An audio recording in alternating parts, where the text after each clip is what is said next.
Hello, friends, and welcome. Welcome to another Midweek with Meaning. This is Angela Ward. I'm a registered nurse and soul midwife. I think that's a fun thing to say, help people find their way back to themselves. Um, if you're watching live, please say hello in the comments. Let me know where you're coming in from. And if you're watching the replay, please put replay in the comments. So I am so excited about this topic this week. It's something that's really close to my heart, and I think probably for many of you as well. And so I have a couple questions for you. Do you like music? Well, here's the next question is, what do you like about it? What do you like about music? Can we use music, which is really an ancient technology, not only for celebration of any kind, joyful ones or sad ones or transitions, but can we also use it for healing and growth? And why would we want to? What? So that's what we're going to discuss today. So make sure you have your notepad ready. And I'd like you to just start planting in your mind a little bit about the music that you love or don't. So what I want to say first and foremost, this information that I'm sharing with you today is gathered, of course, from a lifetime of working with music as both a dancer and a musician. I played violin from the time I was 4 years old till I was 14, which was a while ago, no doubt, but also it was a really incredible thing to learn as a youngster. And I think it really gave me an appreciation for listening. And I also draw on some of this from my increasing work as a psychedelic-assisted therapist, ketamine therapy, and the way that I've used music in that way. Also, in addition to, I took a very recent workshop that I'm going to share with you about in just a little bit. So this information is also drawn from Mendel Kalin's work from Wave Paths, as well as Music is Medicine project. I'll tell you a little bit more about that as we go along. So one of the most interesting things to consider is that there's an idea that music is our original language. It crosses culture. It crosses this is like an essential way that we as humans, relate to the world. Although music, I would argue, is not exclusive to humans in that there's things like whale song and bird song, the sounds of nature that are actually quite melodic, right? But some evidence shows, well, that almost anyone in the world, there's this primal language called motherese. And what we've found is anyone who's around a baby is that mothers particularly, and fathers too, but in a different way, will speak to babies in a kind of sing-song voice rather than just having a monotonous flat tone of talking. If you watch parents of young children across the globe, they'll usually be like, la la la la la, oh, la, la, la, la. I mean, I talk like that to my dogs, and many of us use motherese in other ways as well. But that is a language that we've been immersed in throughout time and from, as far back as we know. There's so much in that arena that's so interesting. I'd love to dive into more. And in the training I took with Mendel Kalin, he talked about the idea that Neanderthals were singers. It's pretty cool. And there's some of our oldest archaeological evidence are around instruments, around playing and creating music. But one of the really interesting things about this is music was also used as a tool for healing. It was a tool for prayer. It was a tool for all kinds of ways to soothe and to move energy. So Some of you may have had an experience with this, either receiving or offering perhaps a lullaby to an upset little one. If you have, please raise your hand. Um, I certainly made up plenty of lullabies with my daughter, plus had some traditional ones that were sung to me that I passed along, and there may be some that you might recall as well. And in other traditions, there's a use of singing or music that can be used specifically to create healing states. So in the traditional ayahuasca medicine ceremonies, there's a type of music called icaros, which are healing songs sung by the shaman. And apparently how do I say this? They're not performative. They're used to kind of change the energy within the person that is being healed's body. And people that have sat in the presence of icaros can talk about how the music can evoke memories or thoughts or energies moving through their body. I imagine that some of you may also have experienced this without the use of a healing ceremony necessarily. Perhaps there was something that you had heard music-wise. You heard something that struck a chord within you that moved you to joy, moved you to sorrow, moved you, like if you're feeling anger, it matches your anger. Increasingly, of course, we have evidence in Western medicine that music can help in so many ways and across the lifespans.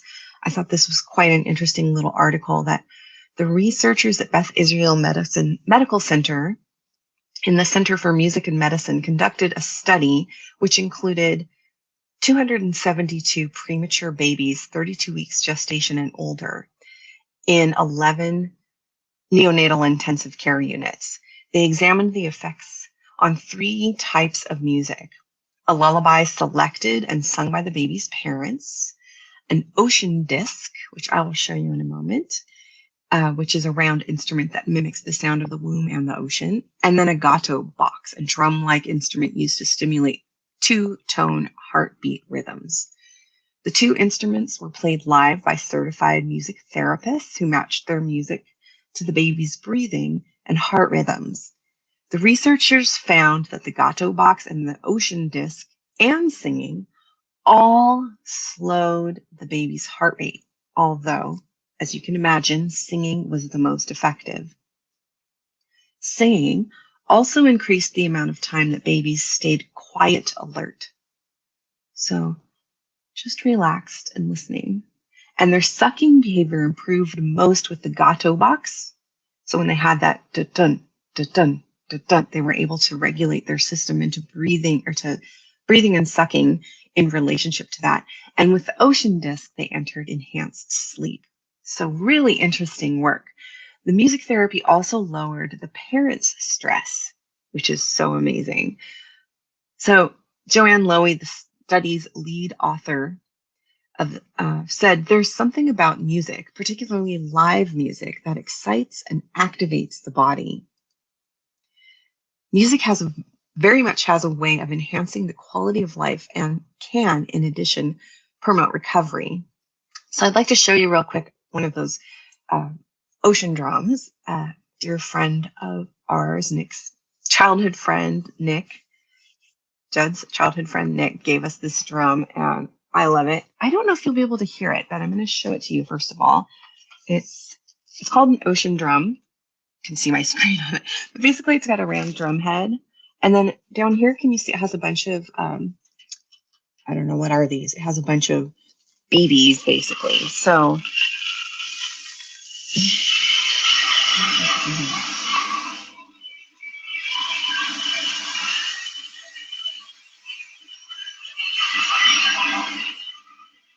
it's super cool and very fun to play with. Just absolutely so relaxing. So it's so amazing to understand how music, especially live music, created by instruments, I believe is what they're saying here, can help our nervous systems to co-regulate and settle. there's definitely evidence that music can help with the perception of pain and the perception of anxiety and depression. So let's get music in there. One of the great things about music is its experience is engaged in the present moment. So this class that we took with Mendel Kalin is part of my Synthesis Institute's psychedelic practitioners training. And the training was called Unveiling the Soul, an introduction to person-centered music.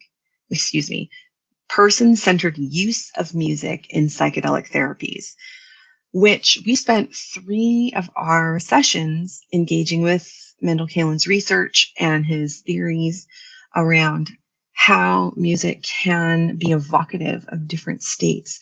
And one of the reasons that music can be so healing for us is because it skips past that language place and can bring us into not only memory, but also an embodied experience of it unfolding and moving with us. In psychedelic therapy, many people refer to the music as kind of a bridge or something that carries them through the experience. And even without a psychedelic experience, I believe that we can also have this experience of deep listening that can move us into states of healing. So I'm going to share with you the questions that were asked in this program.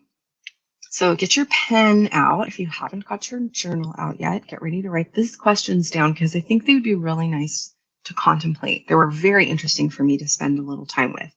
The first question was, what are the earliest childhood memories you have of experiencing music? What are the earliest childhood memories you have of experiencing music? This was fun to read what everyone had experienced early on. I think either Mendel said this or I heard it somewhere that it's probably Mendel, that in some cultures, if they have a child banging on a pot, like some families in some families I know in the Seattle community, if their child was banging on a pot, they'd be like, oh, that makes me crazy. Stop doing that. But in this particular culture he was interviewing or was with, they said that they would never stop that because that was that child's musical impulse and was part of their creative experience of how to engage with sound and music, which I think is a really cool thing to consider. So the next question, are you ready with your pen? Did your relationship with music change as you grew up? And if so, in what ways? So I think that's an interesting one as well. Did your relationship with music change as you grew up? And if so, in what ways? So for me, I think one of the coolest things about becoming it, probably the only cool thing about becoming a teenager, because the rest of it's pretty booty, but was discovering my own musical tastes and starting to be able to buy my own music and get engaged, like with going to see shows or like digging through the crates, buying records, all that stuff. That was really inspiring for me to be like willing to give things a listen and check it out. Maybe for some of you, you disconnected from music. Maybe you got more into certain things, or maybe you tried styles on that you hadn't really thought about before. So in which way did your relationship to music change as you grew up? In what ways? Okay, so here's a super fun one. And this is part of your home play for the week, if you'd like to share this in any of our groups. This is select up to 3 songs that you return to repeatedly in life. This is really hard for me because I'll talk about that in a minute. So 3 songs that you return to repeatedly in your life, or I would say are maybe connected to some time in your life that was impactful. So they suggested to try to select at least 1 song from adolescence and 1 from early adulthood. But here's the fun part. So after you've selected some of these songs, take a private, undisturbed moment to fully listen to these songs with your eyes closed and note what happens inside yourself as you listen. Wow, how fun is this? I would encourage all of you to try this. If it's a song that you know and like, that's really great. Please experiment with this. And I think the next level would be to try with music you don't know. I would argue that in our current culture, we are not very good at actively listening to music. Many people, I think, maybe have music on in the background or in the car, and they like it and it's great, or maybe they even sing along and it makes them feel good. But there's a quality of deep listening that I think we just have kind of lost, or we have to practice, right? Like one of the ways I used to experience this is um, because I played violin and had an appreciation for classical music. I love going to the symphony and listening to an orchestra play. I live by Benaroya Hall, and having gone to see concerts there, there's nothing to do, right? You can't have your phone on. You're not reading a book. The theater's dark. But what you can do is not only sit and just be with the music as it's unfolding, you also, there's what I experience in those places is the vibration that's coming from the music. I mean, literally, a bow drawing across a string is vibration. And you can feel that energy moving through the space. You might not have that type of experience with your home stereo system unless you have a really good one. But try it out. See what happens if you just give yourself a chance to fully listen to one song. There's a song I'm super nerding out about right now that I listen. When I get a song hooked, I'm just in it the whole time, and I listen to it over and over because I love learning the arcs of it.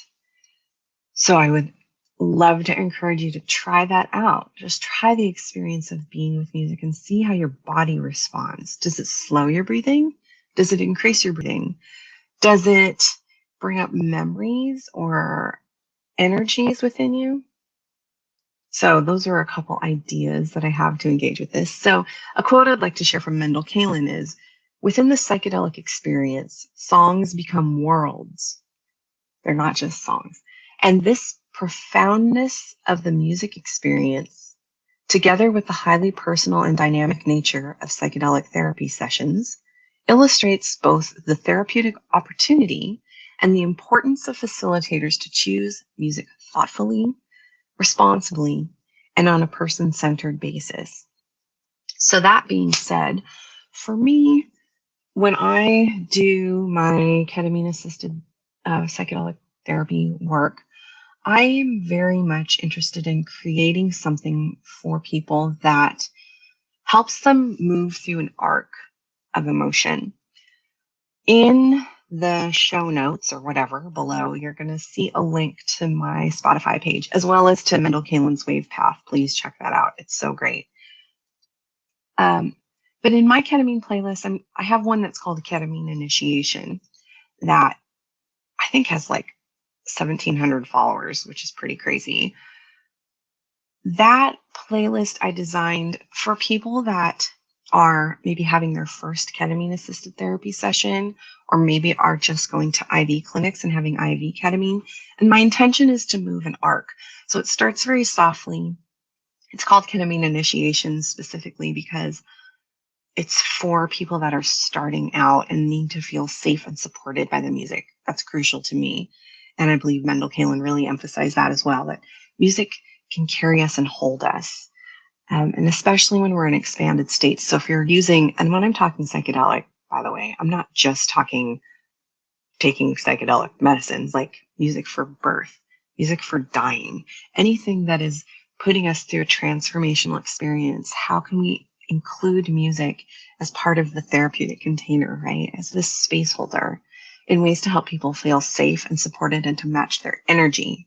So ketamine initiation is designed to kind of bring it on gently and then find a like river of music to hook into that takes an interesting arc. So it's not just like this monotone kind of spa music. I try to bring it on a little bit of interest that might shift what's happening for the person that's working with ketamine through their experience. And then it lands through a song two songs actually, but one particular song that I really like to implement as sort of a mantra, a really sweet mantra of beauty, which is kind of how I like to practice. So, but do you need psychedelics for this to work? Absolutely not. Absolutely not. Music has profound impact, whether or not one chooses to use medicine with it or not. One film I really like to encourage people to watch, if you haven't seen it, is an older film called The Story of the Weeping Camel. And it's a beautiful illustration of how music can be used to heal, even with animals. It's a really beautiful film, so check it out. So, where does that leave us? Oh, let's talk a little bit about this Music as Medicine project. It's super cool. In the research for this, I was looking around and found this Music as Medicine project that is, its mission is to create access to music education, and Joanna Macy's work that reconnects as a tool for cultivating resilience, resilient cultures in our communities, which I think is super cool. And there's a couple webinars coming up. Leah Song of Rising Appalachia is one of the teachers, as well as there's an upcoming workshop that they're doing with Adrienne Marie Brown, who wrote a book called Emergent Strategy. This is called Emergent Healing, Emergent Strategy in the Teachings of Joanna Macy, which sounds so incredible. So I love they're talking about using song and music as ways that we can find resilience, that we can honor our pain and transmute it and connect together through music. So yes, I think that's what I want to share with you today. Let's see if there's any other little notes that I wanted to make sure I included. Yeah, so if you're willing to try this, the action for this week would be to take time to listen deeply to some music and then journal about what comes up. Maybe answer those questions that I shared with you. And if you're inside the Unveiled Vitality Facebook group or the Guardian at the Gateway Mighty Network, please post music that you love. Please post links to songs that you love. I love hearing what moves you, what inspires you. Why do you like it? What's exciting about it? Please bring it in and let's share it and see. So that's what I have for you today. Thank you so much for taking a listen with me, and we'll be back here next week with another topic. All right, my loves, have a beautiful day. Bye. Oh, and happy solstice. It's going to be here in a minute. Mwah.